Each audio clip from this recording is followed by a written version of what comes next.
Hey guys, let's talk Beyond the Gates for today, February 2nd, 2026. So we have Shanice down at the food court, and Leslie walks up and she's trying to play games with Shanice. And she's basically telling Shanice that Ted is a player, and Shanice is going right back at her, letting her know that Ted made a mistake many years ago with you, but he lost everything because of that mistake, and he's learning to do better and moving on with his life and whatever. And she was like, "Oh, you'll see." So she's planting her seeds for when Shanice finds her little funky drawers in Ted's couch at his suite. Then, as they're talking, Derek shows up, and you know that Leslie doesn't fool with Derek at all. And so she makes a comment about Shanice using Derek as a backup for when things fall through with Ted. And then she scurries off because she don't want no Derek smoke, which I didn't think Derek had smoke, but I digress again. Meanwhile, down at Orphe Jean's, Jan and Ashley are having breakfast and they're talking. Jan is making snide remarks about it's good that Ashley has time to fit her in. And Ashley was like, "Yeah, I've been working extra shifts." And Jan asked if Ashley's having money problems, and she said no. And then "Oh, you trying to see more of the lab tech?" And like I said, all of this is annoying because Ashley is an adult and Jan is treating her as if she's some kid. But anyway, as they're talking and they're having conversation, it seems like Jan has a lot of issues surrounded by men because she is saying that she wants a man to do XYZ for her, but she's not going to say anything to the new guy, Owen, that she's seeing because she doesn't want to seem like a pushy woman. She's trying to do things different this time. I don't know how I feel about this. But anyway, as they're having this conversation, Leslie shows up um, because she had gotten a call earlier from Vanessa asking about the clinic and what's going on and if she has, made any headway as far as staffing the clinic. And she says that she was looking at resumes right then. So then she offers Ashley a paid position, but Ashley is like, she is completely happy and fulfilled at her current job. So she's not willing to leave that. And you can get the kind of edge that Jan may be willing to deal with Leslie, but Ashley is still very standoffish where Leslie is concerned, which I like. And I don't like much about Ashley, but I like that. And so Ashley pretty much scaries off after she gives Leslie her answer, and Leslie tells Jan, "Your daughter's making a big mistake." But Jan doesn't try to intervene or say anything, and I appreciate that because let Ashley do what Ashley do. Then we have Madison and Chelsea. Madison tells Chelsea that she had applied for the fellowship before she even knew Chelsea. And then she had forgotten about it because she had never heard from it. And then when she did, she wanted to jump at the chance because she's always wanted to do something like that. Basically, she asked Chelsea to go to Copenhagen with her, and Chelsea agrees. But now she has to have the conversations with her family because that was her kind of reason for like hesitating because there's a lot going on with her family right now with her grandmother having cancer and her mother having the BRCA gene. She doesn't even know about Naomi having the BRCA gene. And it's just a lot going on right now. And also being away from the Dupree family, that far and for that long. But she ultimately decides that's what she wants to do. And so she's going to Copenhagen, allegedly. Meanwhile, the liar that is Eva, and let me know if I'm wrong, because Eva tells Tomas that Kat was flirting with Isaiah. Kat and Isaiah were flirting. Was the flirting in the room with us? Because I didn't get that. It did not come off as flirtatious to me. Now, when Danny was talking to Isaiah, yeah, I would give that kind of flirtatious. But I know that it wasn't behind it. Anything, there was nothing behind it as far as Danny is concerned. That's just Danny's way. She's naturally flirtatious. That's just who Danny is. But I didn't get flirtatious from the conversation between Kat and um Isaiah. But she says they were being flirtatious because she's trying to get back at me, basically, is what she's trying to say. And I don't like Tomas at all. But I have to give him some kudos today. And I'll tell you why. When Eva is telling him this, he's like, your perception may be a little bit off based on how you and Kat feel about one another. And then he also tells her that he trusts Kat. And then I also like the fact that Tomas didn't try and act like he didn't know about, what Eva said. He came out and directly asked Kat. And Kat was like, she always trying to stir something up. I was having a professional conversation with Isaiah, and that is it, which that is true.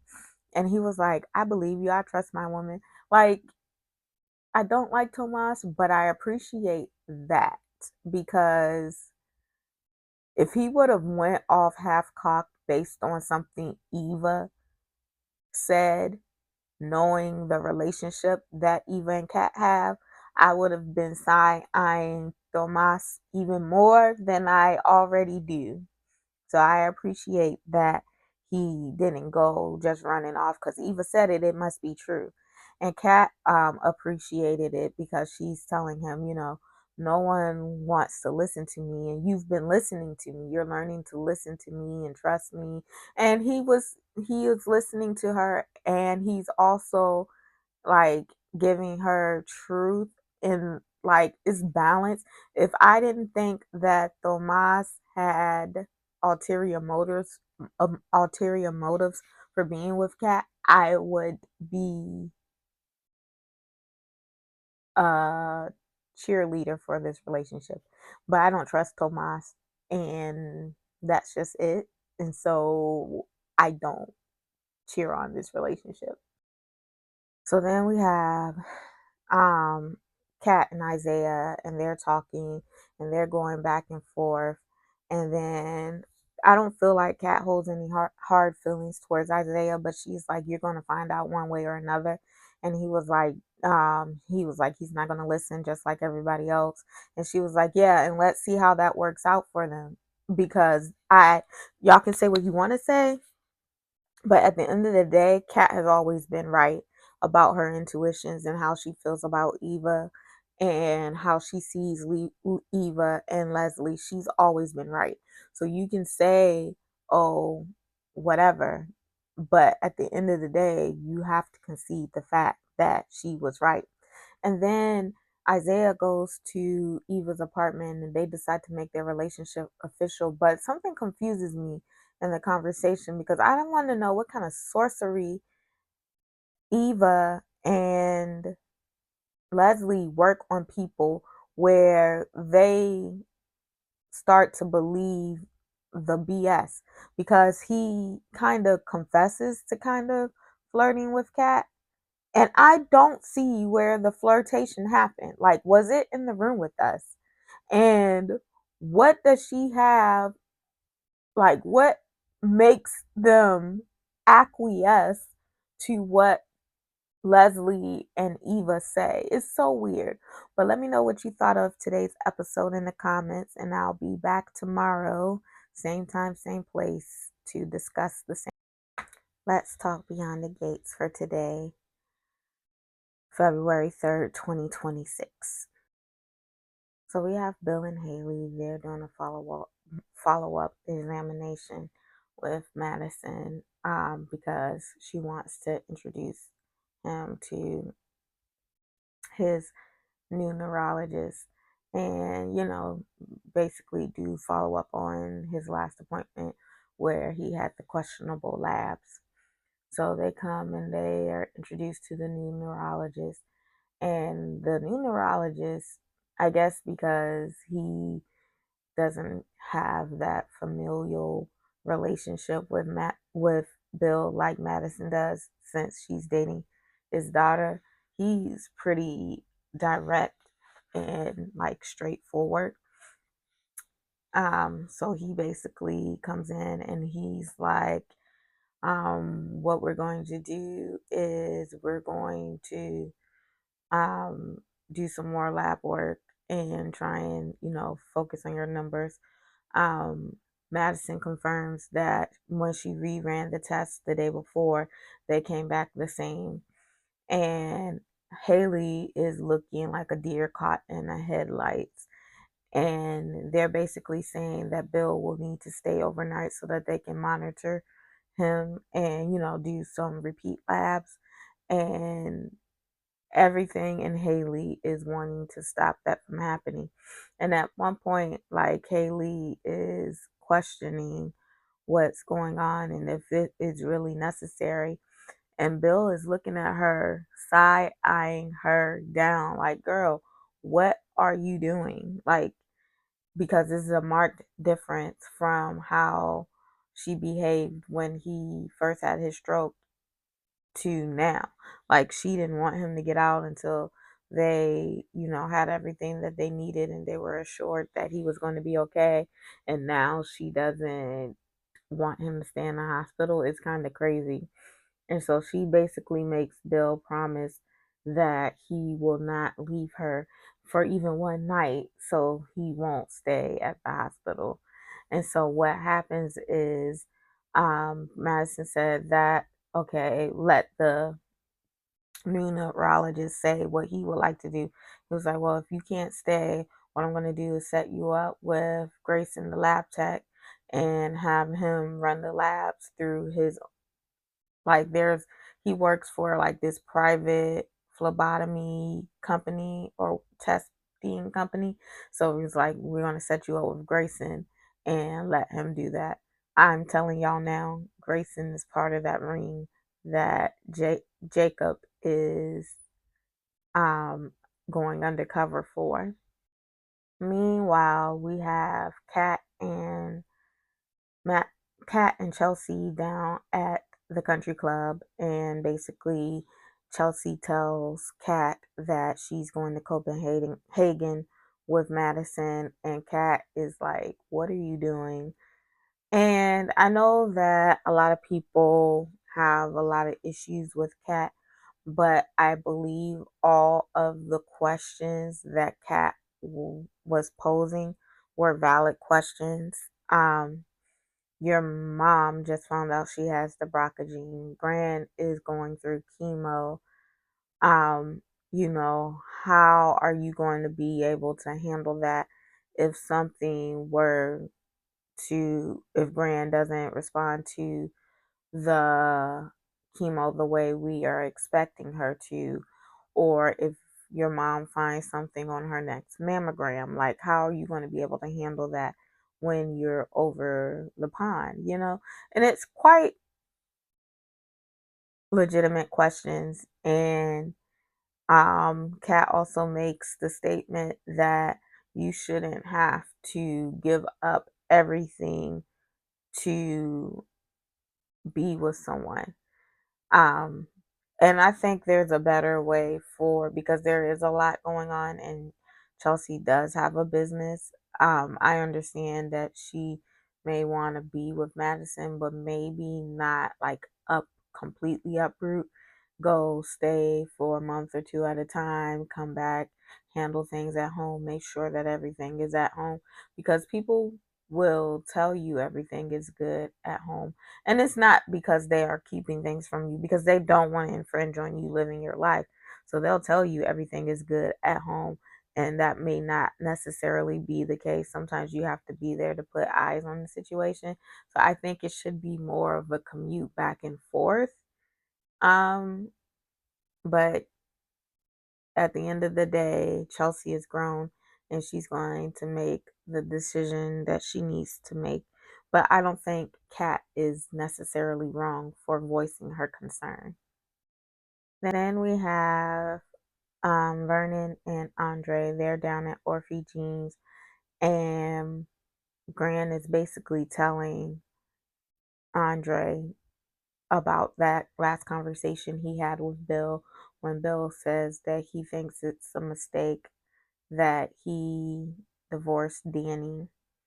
And Andre is trying to play it like he ain't concerned about Bill and that he know his wife, and his wife ain't trying to be with Bill. She knows that she wasn't appreciated much when she was with him, and that Danny's going to shoot him down. And I'm like, yeah, Andre, all of that sounds all well and good, and I wish that was the case, but dot dot dot. And he's assuring Vernon that he isn't going to let Bill, come and mess up his marriage. But his marriage, unbeknownst to Andre, is already in trouble. However, he does go home to Danny afterwards, and he tells Danny about the conversation that he had with her father, and he questions why now all of a sudden Bill is wanting to confess these feelings about Danny and this remorse for how he treated her. And Danny was like, well, yeah, we've been reminiscing a lot lately. I can see how he got that impression. And then she tells Andre that she kissed Bill, and it goes off. But I will say, Danielle infuriates me, but Danielle is one of my favorite characters because she could have tried to make it seem like, oh, Bill kissed me, but she didn't. She took responsibility. So I just am interested in seeing how Andre is going to take all of this tomorrow. And then last but certainly not least, we have Danny. She goes over to her mom's house because her dad called her and told her about the night before, how they were out to dinner, and then that she wasn't feeling well and wanted to come home. And Anita tries to brush her off by calling her Danielle, and she's like, okay, I know when you call me Danielle, you about to send me to my room, but I might be going through this one day myself, so I want a firsthand experience. So Anita confides in her that her hair started falling out. And I actually think that Danny would be the best person for Anita to have this conversation with, because being that they were both like public eye figures, like Danny was a model, she was a singer, actress, dot dot dot, Monty hyphenate. Anita Dupree, Williams Dupree. I think that Danny is able to identify with her on that level. However, I get it, Anita. Like, mm, my hair is a part of my identity as well. So to have that taken away from you, you would definitely feel a kind of way. And I don't feel like it is vain. But Danny handled that situation so delicately, and she takes her mom back to her house, and then she does her hair. She, cuts Anita's hair, and then Anita goes home, and Grant is in love, and they have this moment at the end of the episode, and I said, if it ain't the Anita and Vernon kind of love, I don't want it. Because he was like, you don't ever have to feel pressured to tell me something until you're ready. And I just love that. Like, be supportive. But let me know what you thought of today's episode in the comments, and I'll see you guys tomorrow. Bye. Let's talk beyond the gates for today, February 4th, 2026. So today we have Chelsea going to see Gran. I'm guessing she's going over there to, lay eyes on her grandmother and to let her grandmother know that she is going to Denmark. And she is shocked when she sees a woman there with a haircut she doesn't recognize and turns around. And of course, it's Gran sporting her new haircut, courtesy of Chelsea's mother. And, you know, Chelsea starts to get sad because she's realizing why her grandmother has cut her hair. But Gran nips that in the bud and said, "We're not doing big emotions today." And she tells her grandmother that she's looking for a change too, and that she is going away with Madison, and that Kat thinks that she's being selfish and that she's taking, moving too fast, being too spontaneous, taking too big of a risk. And Gran, as we all knew, she would say she doesn't want any of her family to stop living their life. However, she does think that Chelsea is doing too much because you shouldn't have to change for love. Love should meet you where you are, which is something that I wholeheartedly agree. If I have to change for you to be with me, then maybe we shouldn't be together. But we see when Chelsea has that conversation with her grandmother, and then she goes over to Martin and Naomi, and she tells them Naomi is supportive. They're a bit taken aback, but they're supportive. And she goes down to the food court to meet with Madison, but before she does that, she runs into Haley and Isaiah, and she sees Haley all up on Isaiah and questions her about it. But to deflect, Haley mentions that Bill is having some health concerns. And so Chelsea decides that now is not the right time. And she tells Madison, and Madison says that she thinks that they can do long distance. So that's good. She didn't even hesitate. She automatically was like, "Okay, I understand." So that was good because like picking up and moving away from your family, and if you feel a way about that, then you know. Then we have Martin and Naomi. They're at the house. Everybody, the cousins, are supposed to be getting together to volunteer and do work for Martin's campaign, but no one shows up but Naomi. We know Kat is in her feelings. Chelsea was with Gran, and I think Isaiah was supposed to come too. Isaiah and Jacob, or Jacob was supposed to come, but he's working, so he sent Isaiah in his place. But only person I saw working was Naomi, because even before everyone else started coming to Martin's house, I didn't see Martin lift a finger. He was talking, running his mouth, drinking wine, and the whole time Naomi was working. Like, but they were talking about, what Gran is going through and everything, and how, she is saying how you being the strong your basically that Jacob will want to fix things, and sometimes you don't need that. But to a certain extent, I just think that's an excuse for Naomi. But they talk, and then at some point, um they stop working. because she was the only one doing anything. And that's when Isaiah shows up, and she's worried whether or not Jacob is involved in something dangerous. And Martin's a little bit concerned about is if what Smitty is working on is dangerous and why he's not willing to share.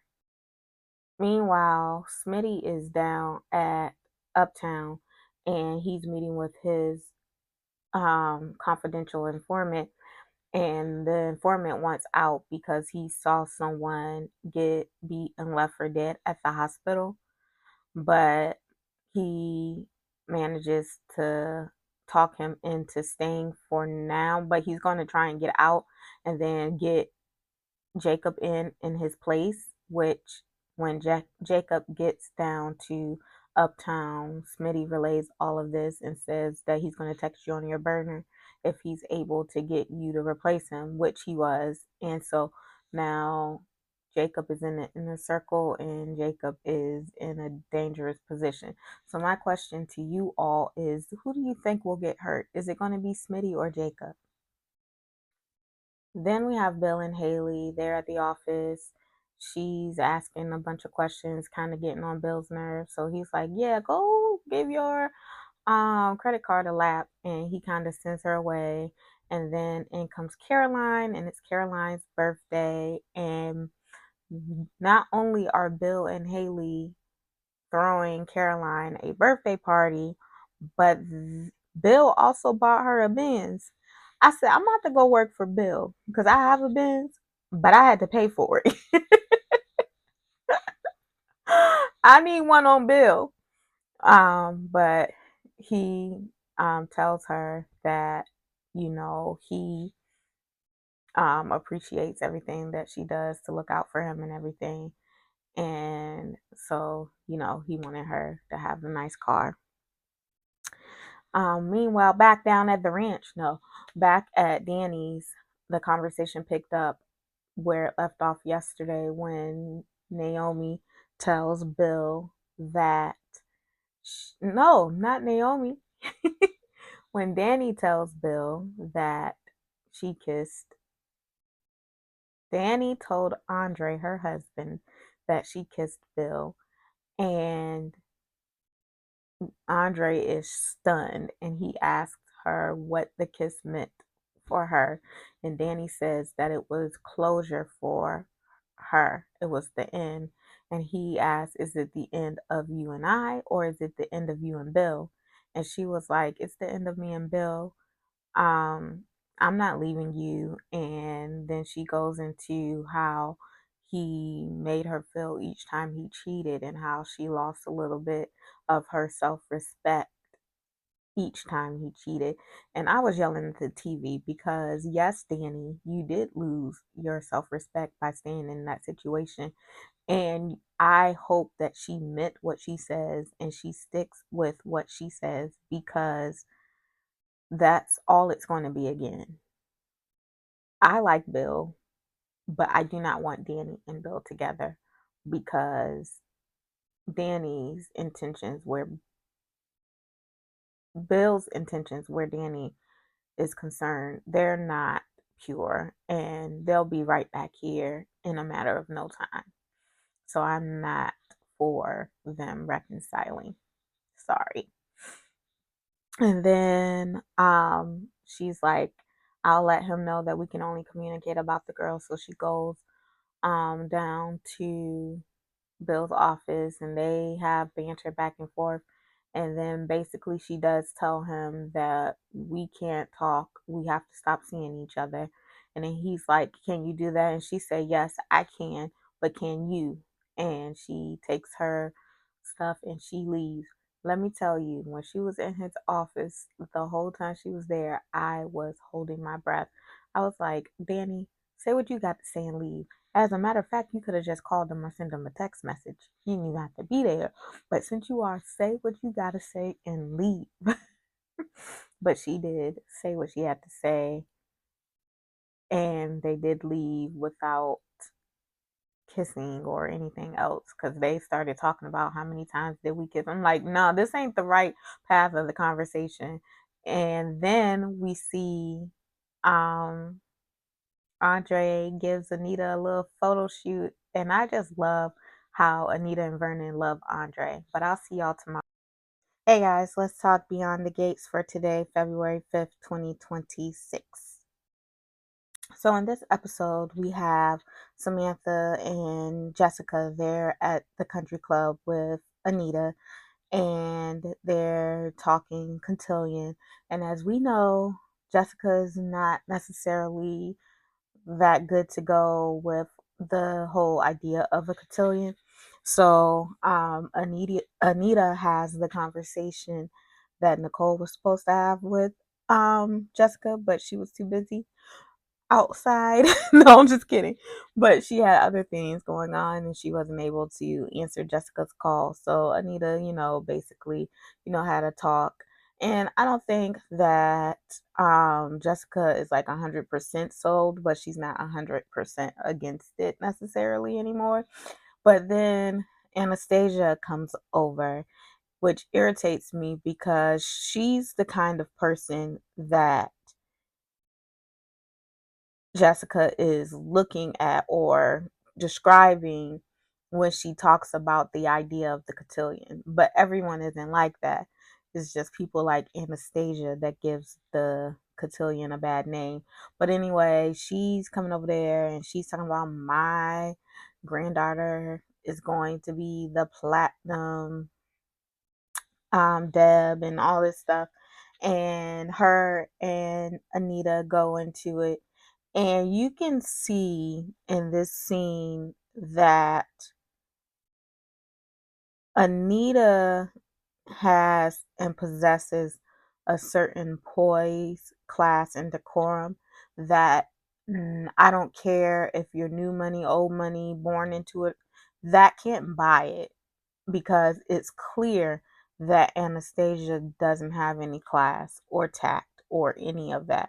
Because I don't know why she would be so evil and approach and speak to Samantha the way that she was and imply the things that she did about Samantha. But I love that Anita was going to take up for her great granddaughter no matter what. Because, like I said that ain't nobody gonna talk crazy to Anita Dupree, and Anita Dupree just gonna sit there and take it because that's just not even in her nature. Then back at the house, we have Vernon and Martin. They're talking and they're talking about the campaign, and Vernon kind of wants him to have more in person events, but Martin is hesitant because of his family and he wants to be there. And they're talking about the cancer and they're talking about everything, and it's a pretty normal conversation, I feel like, for Vernon and Martin. And I like that they just had a conversation because although they did talk about cancer, it wasn't all about cancer. And it was their conversations that we saw like in season one when they talked about, his campaign, and they talked about him being in Congress and everything. So it was a very normal without cancer, like infiltrating everything. Then we had Nicole and Kyle. They were out on a date and Nicole put that thing on, okay? You hear me? She had that dress on. It fit like a glove. She was cute. And she is on a date. And Ted and Shanice show up, and Ted asking questions like, I thought you was dating Carlton. And she's like, I live my life up front and in the open. So Carlton knows about Kyle and Kyle knows about Carlton, and they both know that I'm not looking for nothing serious. But why is that any of Ted's business? And I tell y'all now, Ted is not ready to be out there with Shanice. He is using Shanice as a placeholder, or maybe even to kind of get under Nicole's skin until he thinks he can get back in Nicole's good graces. That man ain't over Nicole, and he never wanted the marriage to end. But for some reason, he wasn't able to adequately fight for Nicole. And I hate Ted. Like, I despise him because I don't feel like he should be playing in what's that lady's name? Shanice's face like that. Because Shanice doesn't deserve that. And it was so funny because Nicole told him that she gonna have to get an air tag for him because he keeps popping up on her dates. But yeah, so he's talking to Shanice because Kyle lets it out the bag that she hooked him up with Nicole. And then she was like, yeah, I hooked my girl up because she got stood up for Winterfest. And Ted is just feeling some kind of way, and it's clear that he's not okay with Nicole being out here dating. And so then they go back to his hotel room. When will that man move? But they go back to his hotel room and they're trying to get it popping, and then he says something about he been wanting to do this all night long, and she's like, hey, no you won't, because you was all up worrying about Nicole. And they're talking and he's trying to beg her to like chill out, and then she looks and she peeps across the room them nasty funky drawers that Leslie planted there, and she goes over there and she gets a tissue and she was like, who bought these trashy drawers? And it's everything. She's like, who bought these, whose trashy drawers are these? And Ted is stupid and he's what he gets. Like, I don't feel bad for him. Meanwhile, down at the Orphe Jeans, Mona and Jan are talking, and Mona is getting on my nerves because she telling us, I'm not trying to be a church lady, but girl, you are. You is shading and like judging Nicole, but Nicole has been married for 30 something years, right? She has two grown kids. She's been with this man basically practically her whole adult life, right? He was unfaithful, the marriage ended, and now she's out here trying to figure out who Nicole is outside of that person that she's been for the last 30 something years. Let her live. And it's not even like Nicole is sleeping with everybody, because then Kyle, he did try to be like, let's move this on to something else. And she was like, yeah, I'm not ready to go there yet. That's a little bit too serious for me. Like, she only sleeping with one of them. Like, let Nicole live. She's out here living her best single life after being locked down. And I don't care if your marriage was good for 30 something years. When you're finally free, it feels like you've been locked down for 30 something years, and now you're free and you get to do what you want to do. Let her live. And then I'm Jan get on my nerves talking about some she she feel her heart goes out to Leslie. Why your heart go out to a home wrecker? And then we have Vanessa and Joey. They she finally, I guess she's going to his house for the first time. They have a date. He done cooked for her, and they're going back and forth looking flirting or whatever.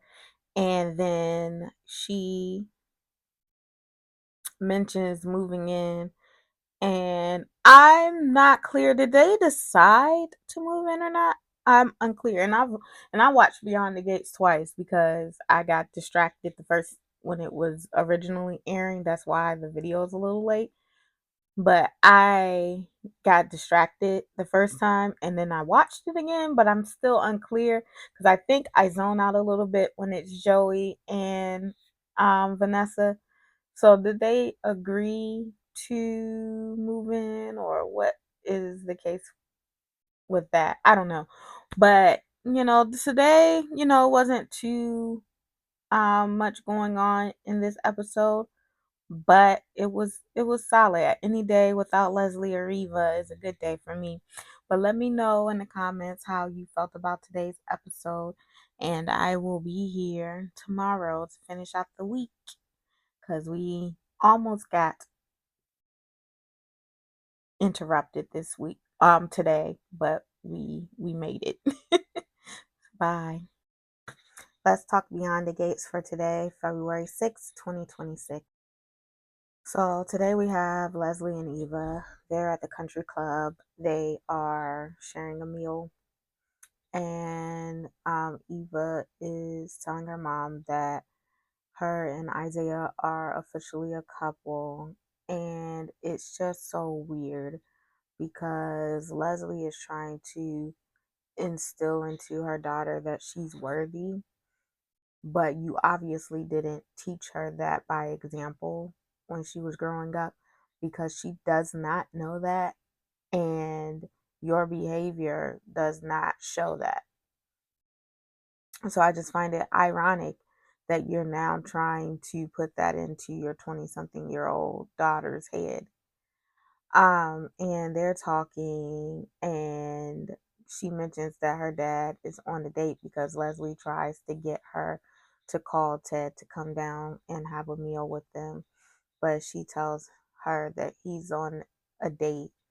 And I'm sick of Eva because, first off, later on in the episode, we see Ted comes and he throws the nasty panties on the table at Leslie and tells her, I think these are yours. And then he gets into a back and forth with Leslie about how he don't want her and all of this foolishness. And then Eva tries to apologize for telling her mom that he was seeing Shanice, and he's like, let Dana, is not your responsibility. So we're just never going to hold Eva accountable for anything because she should not be running and telling her mother every conversation she has with Ted. But Ted, my friend, said that all three of them deserve each other, and she's right. Y'all go rot and yeah, bye. So, and then she says, then she runs over to Isaiah and she's going off about her mother. But you're complicit because you know who your mother is, Eva. You know who she is, and you keep feeding her information knowing how she's going to react. If you really like, she's complicit. I would never testify on my against mama. Uh, what am I supposed to do? Like, I'm not going to like her no matter what anyone says. She's just as bad as Leslie. I'm sorry. And she's just as much as a problem as Leslie. So speaking of Ted, they pick up their conversation, his conversation with Shanice, and she's basically asking him, whose panties they are, and she assumes that they're Nicole's. And he's like, wait, why would you think it's Nicole? She was like, I saw the way that you were looking at her. And he was like, no, this is Leslie. This makes perfect sense that she would do something like that, which a blind man could tell. Yeah, this is definitely Leslie's doing. Like, and so she believes him, and he's like, thank you for believing me. Let's not let Leslie ruin our night. And then she's like, yeah, the night's ending here because, yeah, I believe you about the Leslie of it all, but I know what I saw when you looked at Nicole, and I don't want to feel like I'm anyone's like second place, second prize, like, and she leaves. And that's when Ted goes down to the club to find Leslie and confront her about what she did. And he said something about his relationship. So him and the like, I knew that he and Shanice were, seeing each other and they were feeling each other, but they in a relationship. Anyway, and then we have Danny and Isaiah. They were meeting at Uptown because Isaiah is finally ready to give Danny an answer about modeling for her. And he turns her down, and she asks him if it has anything to do with his friend Eva. And he tells her that she's my girlfriend now, but she didn't weigh in, and that he likes what he's doing. And she's like, okay, well, if you ever change your mind, then you know, the offer is always on the table. And then she leaves, and then a little while later, that's when Eva shows up complaining about her mother. And he is, asking her, why wouldn't you testify against your mother? Not because he thinks that she should, but he's just, trying to get an idea. But the thing I don't like about Isaiah is Isaiah will excuse all of this away. It's a really big issue that Eva won't allow her mother to face consequences for the terrible, messed up things that she does. Because she literally attempted to kill Laura.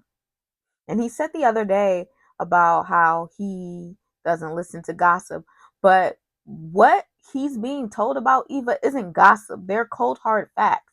And I don't understand. Like, I don't get it. And then we have Derek and Ashley. They run into each other at the food court and they're chatting. And he asks Ashley if she wants to eat with him, but she says she can't because she has plans. And then um he was like, you got plans with your mom? And then, like, he be all in the business, like it's not your business no more. But then he basically tells her that he has a bad feeling about Grayson. And she's like, you're just saying that? He was like, man, I was jealous of you and Andre, but I knew that he was pretty much a good guy. And then, she's like, well, maybe we should stay away from each other. And she goes home, and things are getting hot and heavy with Grayson. And the things that Derek said are kind of in her mind. So she starts questioning him a little bit. But then one thing led to another, and they're in the bed and they're about to go at it. And Grayson's phone is just going off, and he's like, I gotta go. And he just leaves abruptly. And Ashley is like, and then she flashes back to what Derek said. Is Derek the next cat? Meanwhile, at Danny and Andre's, Andre is talking to Pamela. She comes over to actually talk to Andre, because when she gets there, he was like, Danny's not here. And she says, I know she's, trying to land our next client.